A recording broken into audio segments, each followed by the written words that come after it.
The lightweight division is a mess, so I'm going to be making the case for every fighter to fight Islam Makhachev. The fight that I'm going to start with is Ilia Topuria. Ilia Topuria versus Islam is the biggest fight to make out of all the fights possible. It's probably the second biggest matchup the UFC could make right now, behind Jones versus Aspinall. Don't let this fight get away. There's already too many legendary fights that we didn't get, and we might not even get Jones versus Aspinall. Don't let this be a fight that we look back on in a couple years and say, imagine if we got to see these guys fight each other. I think the UFC also needs a spark this year. The last UFC event was really good, but there's no doubt that the beginning of 2025 for the UFC hasn't been great. We need excitement in the sport, and this fight would be the topic of discussion for months leading up to the fight. Now, as far as Topuria deserving it goes, he not only beat the two 145 GOATs, but he knocked them out, knocking out Max Holloway in that process, a man who's never been finished until he faced Ilia. I understand that Ilia did not completely clean out the featherweight division, but he finished the two best guys in that division. I just saw Old Volk beat Diego Lopez, and I think I'm also going to pick Old Volk to beat Movsar. Do I really need to see Ilia fight those guys before he moves up? I personally don't. I saw Volk go up a weight class and give Islam problems. Now I don't think Volk won that fight like some other people saw, but he definitely gave Islam one of his hardest fights. And as good as Volk is, he has never been, even prime Volk has never been as dangerous as Ilia. You can of course say he's been more skillful, but never more dangerous. Also, at this point, what reason do I have to continue to doubt Ilia? It's easy to say in hindsight that he was going to beat Volk and Holloway, but I remember the conversations that were being had before those fights. Prior to the Volk fight, when Ilia changed his Instagram bio to what his record would be if he beats Volk, people believed that he was going to be humbled. With how confident he was, many people thought he was going to be on one of those when trash talking goes wrong videos. Then for the Holloway fight, I remember all the memes about how worried he looked seeing Holloway beat Gaethje and that he knew he would lose. I remember people were saying that he was ducking Holloway. He proved everybody wrong.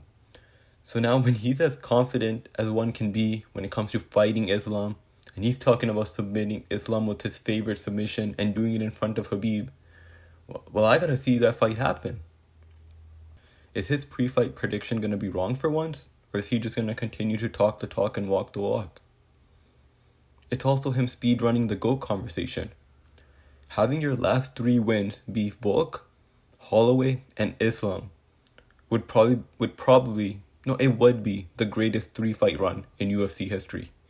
And that's not to mention the lightweights he could continue to fight and rack up wins. Give him a chance at history.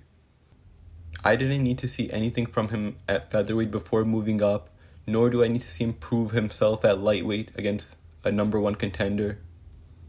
He's submitted wrestlers like Bryce Mitchell.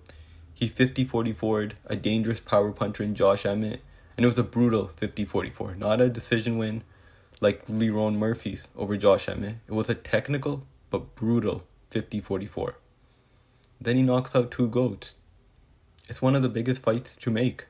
It's also the pound-for-pound number one versus the pound-for-pound number two, in my opinion. Ilia will make it into a great build-up with the things he'll say about Islam and Khabib, and it's probably the only fight at lightweight where I think many people will genuinely have concerns about Islam losing.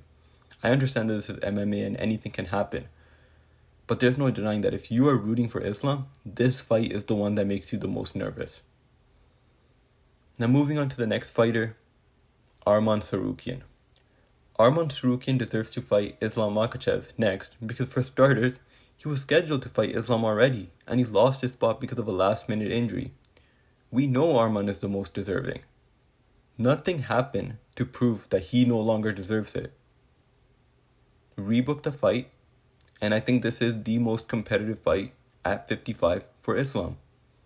Arman is ranked number one in the lightweight division, and he's coming off the best possible win in that division. People are saying that Topuria needs to fight a guy like Oliveira to earn a title shot. Well, Arman's last win is quite literally over Charles Oliveira. He's earned that shot. Also, we saw Arman fight Islam in his UFC debut as a 22-year-old, and he actually won a round on one of the judges' scorecards. Now as a 28-year-old and a much better fighter, I need to see that fight again. If this is possibly going to be Islam's last fight at lightweight, then it has to be against the number one contender, coming off a win against Oliveira. And I genuinely do think this, that other than Islam, Sarukian is the most complete fighter at lightweight. Put all of the people saying Islam only fights featherweights to rest by fighting Arman. Next, we got the winner of Bilal Muhammad versus JDM. Islam Makhachev has done enough in the lightweight division to go up a division and try to become a double champ. In many people's eyes, he's already the best lightweight ever. So how can you stop a guy that has become the GOAT of his weight class for wanting to move up? He's given Alexander Volkanovski his opportunity to chase the second belt, so now it's time for him to get his chance. You have to understand how Islam feels about thinking that he's not getting enough credit for his lightweight defenses. A win over Ilya would just cause people to go, oh, he's beating up on a featherweight, and he already has a win over Sarukian. It would be a rematch for him. He wants to go up a weight class and show that he can beat guys bigger than him, or maybe the same size as him, considering Islam is pretty big himself. He's given a chance to a guy who was the GOAT of a weight class below him to fight for his title, and now he wants to be given that same opportunity. Islam also turns 34 later this year. Who knows how many more years of elite fighting he has left.